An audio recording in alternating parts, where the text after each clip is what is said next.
So hello friends, देखिए आज जो है वो मैं बात करने वाला हूँ आरबीआई ग्रेड बी 2024 को नोटिफिकेशन के बारे में, जो बहुत जल्द रिलीज होने वाला है। इसके अंदर वैकेंसीज कितनी होने वाली है, देखिए बहुत जल्द जो है वो हमारा आरबीआई ग्रेड बी का आप नोटिफिकेशन देखेंगे, ठीक है ना, आरबीआई की तरफ से। लेकिन इसमें जो है वो सबसे ज्यादा स्टूडेंट्स के मन में ये जिज्ञासा रहती है कि हमारी जो है वो आरबीआई ग्रेड बी की वैकेंसीज कितनी होने वाली है, क्योंकि कहीं ना कहीं अगर कम वैकेंसीज होती हैं तो स्टूडेंट्स कहीं ना कहीं जो है वो निराशा हो जाता है कि अब हम तैयारी करें या नहीं करें।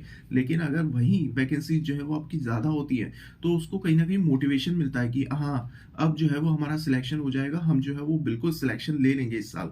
तो आपकी जो वैकेंसीज कितने रहने वाली है आरबीआई ग्रेड बी में, चलिए वो जो है वो मैं डिस्कस कर लेता हूँ। लेकिन उससे पहले जो है वो मैं पिछला कुछ डाटा जो है वो आप लोगों के साथ शेयर कर देता हूँ कि पिछली कुछ वैकेंसीज यानी 3 साल में आरबीआई ग्रेड बी में जो है वो वैकेंसीज कितनी रही थी, ताकि आपको जो है वो एक रफ आइडिया हो जाए कि हाँ, हम लोगों की वैकेंसी जो है आरबीआई ग्रेड बी में इतनी रहेगी और हमको जो है वो अब अपनी तैयारी शुरू कर देनी चाहिए बहुत अच्छे से, क्योंकि अब जो है वो आप लोगों के पास ज़्यादा टाइम बचा नहीं है। देखिए, सबसे पहले बात कर लेते हैं आरबीआई ग्रेड बी 2021 के बारे में। तो इसमें जो है वो टोटल 270 वैकेंसीज थी, ठीक है ना। और आरबीआई ग्रेड बी 2022 के बारे में बात करूं तो इसमें टोटल 238 वैकेंसीज थी।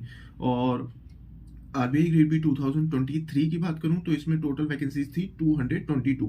ये वैकेंसी जो है वो मैं सिर्फ आपको आरबीआई ग्रेड बी जनरल की बता रहा हूं, जिसमें कोई भी ग्रेजुएट जो है वो अप्लाई कर सकता है, ठीक है ना। बाकी दूसरी जो फाइनेंस स्ट्रीम है उसका जो है वो डाटा अभी मैंने शेयर नहीं किया है, लेकिन ये 3 साल का डाटा जो है वो सिर्फ जनरल स्ट्रीम का है, जिसमें कोई भी ग्रेजुएट जो है वो मेहनत करके सिलेक्शन पा सकता है।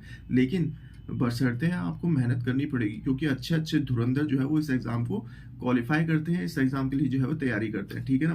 तो एक रफ आइडिया जो है वो आप लोगों को 3 साल की वैकेंसीज का देख के जो है वो आइडिया लग गया होगा कि इतनी वैकेंसी जो है वो हमारी रहती ही रहती है आरबीआई में, यानी 220। इन सब का एवरेज अगर मैं कैलकुलेट भी करूँ तो 230 240 जो है वो इनका एवरेज, एक अप्रॉक्स एवरेज जो है वो हमारा निकलता है, ठीक है ना। तो एक जो है वो आपके मन में आइडिया हो जाना चाहिए कि हाँ, हमारी जो है वो वैकेंसी जो है वो 220 प्लस ही जाएंगी, ठीक है ना। ये जो है वो आप लोग डिवाइड कर लीजिएगा पिछले कुछ साल का डाटा देख के, नोटिफिकेशन देख के कि किस कैटेगरी में जो है वो कितनी वैकेंसीज रहती हैं, ठीक है। दूसरी बात ये कि एक अप्रॉक्स फिगर जो है वो हमको मिल गया, हाँ 220 वैकेंसी जो है वो हमारी इस साल भी रहेंगी रहेंगी, ठीक है ना। ये वैकेंसी जो है वो आपकी ज्यादा भी हो सकती हैं, क्योंकि इस साल हमको पता है कि चुनाव होने हैं, ठीक है ना। बेशक जो है वो आरबीआई और चुनाव से जो कोई लिंक नहीं है, लेकिन कहीं ना कहीं जो है वो गवर्नमेंट का ये भी संदेश रहता है कि चुनाव के साल जो है वो हम लोग ज्यादा वैकेंसी जो है वो डिक्लेयर करें। तो इस बार जो है वो आपकी आरबीआई की वैकेंसी जो है वो ज्यादा इंक्रीज हो सकती है, ठीक है ना। तो हो सकता है ये 250 प्लस जाए, क्योंकि 2021 में जो है वो सबसे ज्यादा वैकेंसीज थी 270 वैकेंसीज, ठीक है ना। तो इस बार जो है वो 2024 में, क्योंकि जनरल इलेक्शंस है, तो हो सकता है आपकी वैकेंसी जो है 250 प्लस जाए। इनमें कुछ वैकेंसीज हो सकती हैं बैकलॉग वैकेंसीज हो, जो भरी ना गई हो, ठीक है ना, वो कुछ स्पेशल कैटेगरी में ही रहती हैं। तो हो सकता है आपकी जो है वो 2024 में, एक अप्रॉक्स डाटा तो अपने दिमाग में रखिएगा कि 220 प्लस वैकेंसीज तो हमारी जाएंगी जाएंगी, लेकिन ये वैकेंसी जो है वो 250 प्लस भी जा सकती हैं। तो मैं जो है वो इंपॉर्टेंट चीजें जो है वो आप लोगों को बता दूंगा, लेकिन आप लोगों के दिमाग में वैकेंसीज का जो है वो डाटा क्लियर हो गया कि 220 वैकेंसी जो है वो हमारी आरबीआई में रहेगी ही रहेगी, ठीक है ना। तो उसी को दिमाग